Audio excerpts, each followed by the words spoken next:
The boy is playing on a deadly swing, because one mistake could send him crashing from a height of nearly 10,000 meters, shattering his bones into pieces. Even more dangerous is his father, an ice merchant, living together to obtain ice that is nowhere to be found at the foot of the mountain. They reside on an ice mountain, nearly 10,000 meters above ground. Their daily work is to break and pack ice, then the father carries it on his back. With a calm face, he leaps down, the roaring wind constantly rushing past his ears. But the father and son are already accustomed to this battle against the wind, always emerging as the victors. In this moment, all worries seem to have vanished.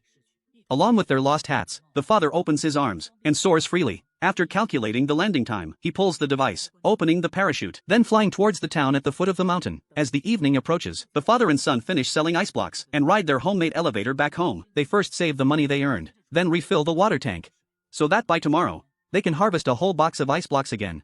At nightfall, warm lights illuminate the house. Father and son are preparing for dinner. The fireplace burns continuously, providing lasting warmth for the home. Opening the cabinet, there are 3 cups inside. The boy first took his own cup out.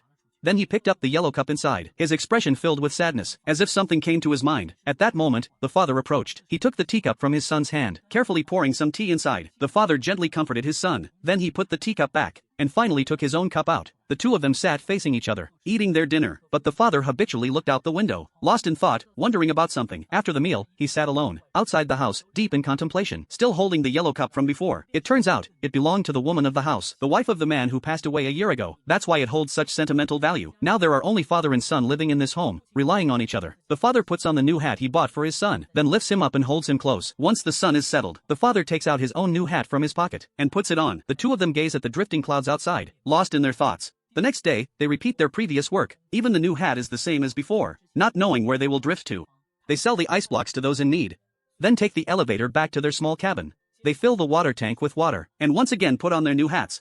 The days remain the same monotony. But isn't this life?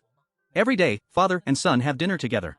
Only when alone, the father reveals his sadness as he stares at that familiar cup, lost in memories. Both of them thought this kind of life would continue forever, but unfortunately, things don't always go as planned. With the changing climate, the temperature on the ice mountain keeps rising. Gradually, the father looks at the water tank with growing concern, but his worries cannot stop the speed of rising temperature. Finally, on this day, the father skillfully opens the water tank, but what meets his eyes is no longer a box of ice blocks, but clear spring water. Seeing this, the father knows his worries have come true. This day has finally arrived. The father looks at the thermometer on the wall, feeling a bit lost for a moment. He doesn't know what he can do next.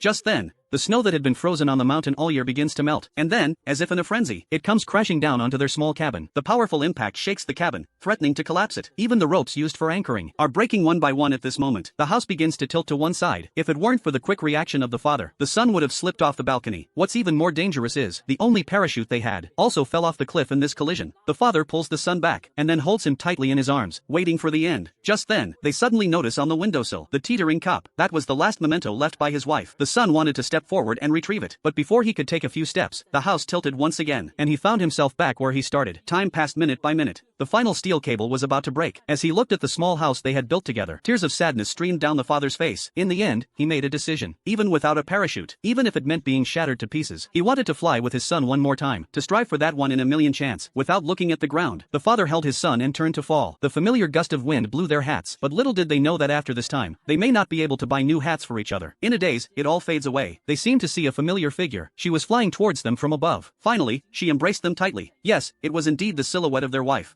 She wore a yellow hat with beautiful long hair. At last, the family was reunited, and the wife finally opened her parachute behind her. The vision of the two suddenly plunged into darkness. At this moment, on the ground, hats of different colors scattered everywhere. These were the hats they left behind every day. They drifted all over the place. Day after day, they formed a mountain of hats, and the father and son landed on the mountain peak, surviving. At the end of the story, the father let go of everything, prepared to embrace a new life with his son. But if you look closely, you will discover that underneath this hat mountain, there are still two colors, red and yellow. It's just that at a certain moment, the yellow hats come to an abrupt halt, leaving only the red ones to continue.